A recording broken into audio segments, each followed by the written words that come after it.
Trafic Montréal, ici Kayak de mer, répondez. Oui, ici Trafic Montréal. Quel est le but de votre appel? Nous sommes 4 kayaks de mer qui désirons traverser la voie maritime entre Cap-sur-Mer et l'île Sainte-Hélène. On voulait savoir s'il y avait du trafic. Répondez. Présentement, il y a une barge là, qui se dirige vers l'élévateur 4. Il faudra que vous soyez attentifs à cela. À vous?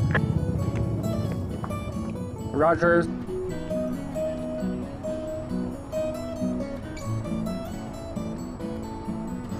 Pour moi, la radio, là, c'est important. Sur un lac, c'est pas nécessaire, mais ici, je suis sur l'autoroute. Et puis, je partage l'autoroute comme si j'étais un piéton puis que je partageais l'autoroute avec les voitures. Je suis tout petit, je suis difficile à voir.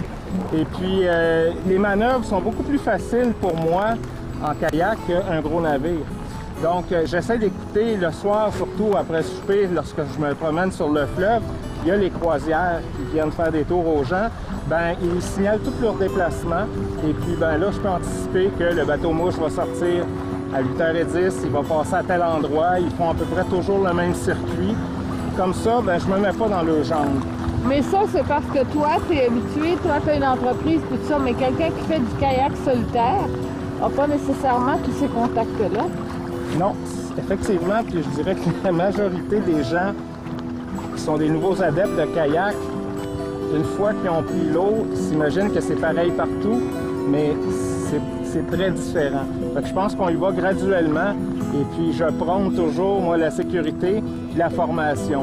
Allez chercher le maximum de formation que vous pouvez avoir, puis vous allez éviter de vous mettre dans le trou. Et pour sortir ici sur le fleuve, mieux vaut être accompagné avec quelqu'un qui se connaît. Absolument.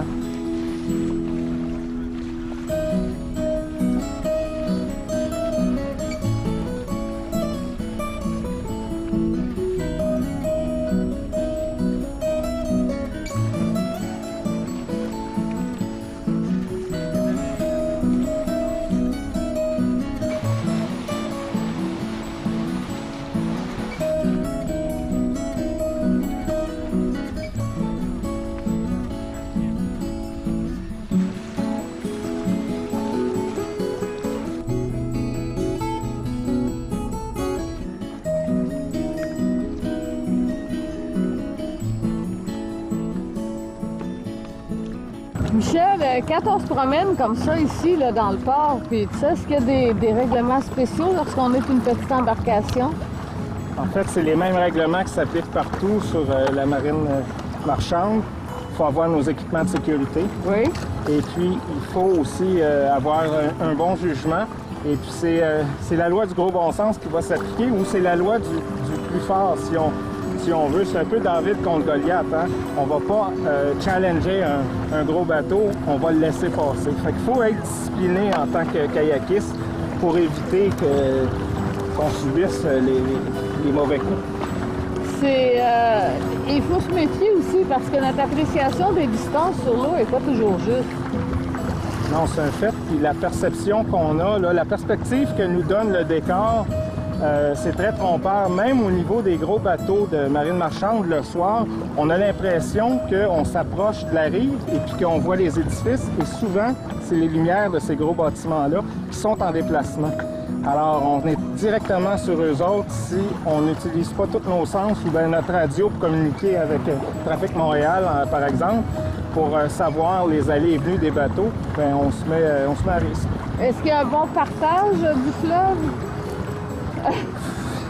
Oui, il y a toujours des exceptions, puis malheureusement, c'est toujours ces exceptions-là qu'on voit.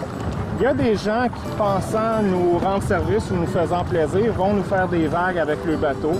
Il y a des fois que c'est bien le fun, puis il y a d'autres fois on n'en voudrait pas du tout. Fait que faut vraiment toujours être alerte, puis penser à nous autres, puis essayer de se garder notre porte de sortie pour éviter de se mettre à risque.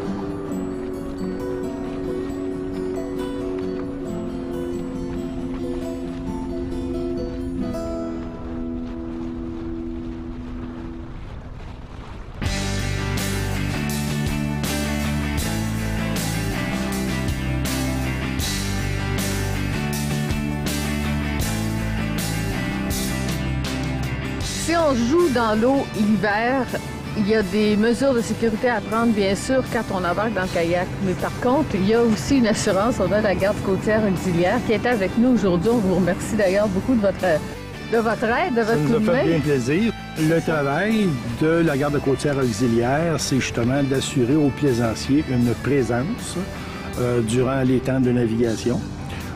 Présence sécurité, de répondre aux appels qui sont logés via le centre de MRSC à Québec, répondre aux urgences maritimes qui peuvent être multiples. Il y en a un paquet de situations d'urgence. On oublie des fois parce qu'on est pressé, puis on veut s'amuser, puis on veut profiter de cette belle période qui nous est donnée et on oublie ces règles-là. Et c'est souvent, c'est presque toujours quand on oublie les règles de sécurité de base qu'il arrive des incidents qui, quelquefois, sont dramatiques. Et je pense qu'il y a aussi un petit avertissement qu'on veut lancer aussi aux gens. Principalement, quand on fait une activité d'hiver comme ça, souvent les kayakistes le font lorsqu'il y a des glaces. Aujourd'hui, une échantillon ne l'a pas encore, mais ça va arriver. Alors, on va sur les glaces et on prend quelques instants sur les glaces et on peut prendre Un café, le café, ou etc., etc. Sauf que les gens qui sont sur la bordure, en bordure de la route, quand on voit ça, ces gens-là, on n'est pas habitué à voir des gens ici sur les banquises de glace qui festoient puis qui font des... Des signes. Alors, qu'est-ce qu'on fait? C'est qu'on appelle les services d'urgence et on dit qu'il y a quelqu'un qui est en panique, qui est en problème, qui est en détresse sur le fleuve. Et là, les appels sont lancés à MRSC, qui est le centre de recherche ici à Québec, et là, on déclenche les opérations d'urgence. Et malheureusement, on a un petit problème, c'est qu'à bout de ligne, ce n'est pas une urgence.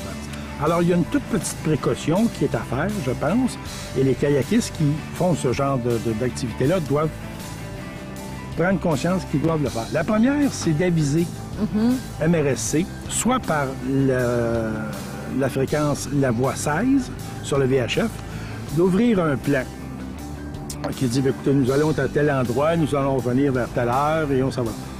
Ce qui empêche à ce moment-là, je ne dis pas que l'appel d'urgence ne sera pas lancé, mais au moins MRSC va savoir On est au courant. qu'il y a des gens qui sont au courant. On peut utiliser le cellulaire aussi. Étoile 16, c'est gratuit, ça rentre directement. Alors, c'est deux façons de le faire. On demande aussi aux kayakistes d'avoir avec eux autres un VHF. Maintenant, les VHF sont portatifs. C'est à l'épreuve de l'eau, il n'y a aucun problème. C'est le seul moyen qu'on peut rejoindre quelqu'un en cas d'urgence. Vous savez, on tombe à l'eau, on est professionnel, on connaît ça. L'hypodermie, ça arrive d'une fraction. C'est pas long. C'est très vite. Et si le délai n'est pas respecté, écoutez, c'est la mort. On s'en sort pas, là, c'est vraiment la mort. Bien, merci beaucoup de ces précisions et merci encore de votre aide et surtout du travail absolument primordial que vous faites sur les eaux du Québec. Ça nous fait un grand plaisir, madame. Merci infiniment. Merci.